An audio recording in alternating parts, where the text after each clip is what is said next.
a-t-il une ségoula particulière, une ségoula extraordinaire qui va faire que notre filote soit acceptée, écoutée par Akadosh Baruch Hu? Notre filote si importante, avec un tel impact, le jour de Rosh Hashanah, le jour de Yom Kippour, où on demande la rachamim, où on demande le pardon, où on demande la parnassa, la santé, la vie. Alors comment on peut faire pour que cette filote monte de la plus belle manière? Eh bien, Rabotai, on va faire un exercice. La bouche, comment on fait? Comment on exprime une prière, une fila avec la bouche? Eh bien, la bouche, c'est un cli, c'est un ustensile. Vous pouvez avoir le plus beau plat, cuisiner le meilleur plat. Si vous le mettez dans un ustensile qui est sale, qui a des résidus, d'un plat d'avant, d'un plat de brûlé, d'un plat, peu importe ce qu'il y a, eh ben, ça va détériorer le goût initial du plat que vous êtes en train de cuisiner.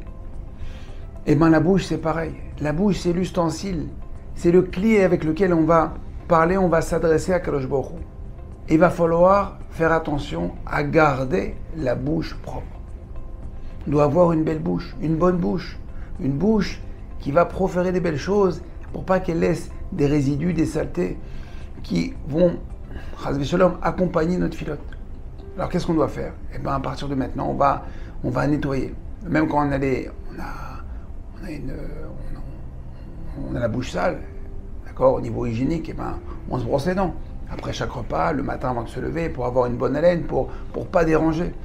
Eh bien, Kadosh Baruch Hu, lui, il s'en fiche du fluor, du gourmand, du goût, ce que vous voulez. D'accord, la triple action. Non. Lui, il veut qu'on ait une bouche propre. C'est-à-dire, d'abord, faire attention de la manière dont on parle. Ne pas être ni boulpé, la grossièreté.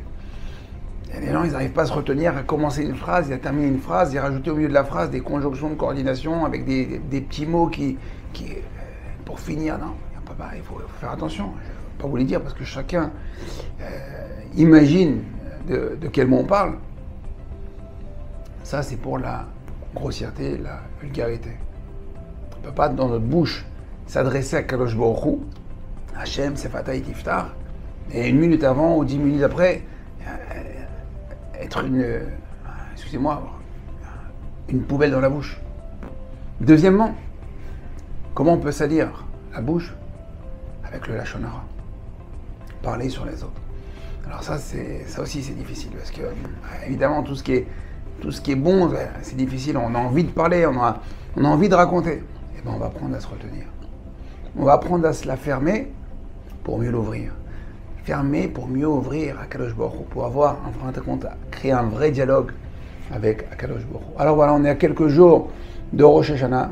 Si toute l'année, on n'a pas réussi, ces derniers jours-là, on est dans la dernière ligne droite, on va essayer de faire attention, mettre un frein à notre bouche. Rav Esraim, il disait, c'est marrant, les gens, ils vont chercher des brachot chez les tzadikim, ils vont au bout du monde pour demander des brachot, et à côté de ça, ils font pas attention à leur bouche. C'est ridicule. Moi qui dis ça, c'est le Rav Esraim.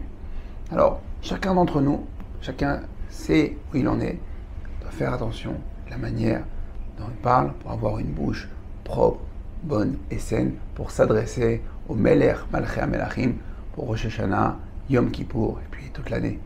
Bon travail, à très bientôt. Kol Tov. Cette vidéo vous a plu? Partagez-la avec votre réseau pour diffuser la Torah. Découvrez plus de ressources sur notre site www.ovdhm.com. Vous y trouverez nos livres en format PDF, des fiches pratiques, la daf de Shabbat, ainsi que de nombreux articles exclusifs d'Ovdei Hashem. À très bientôt.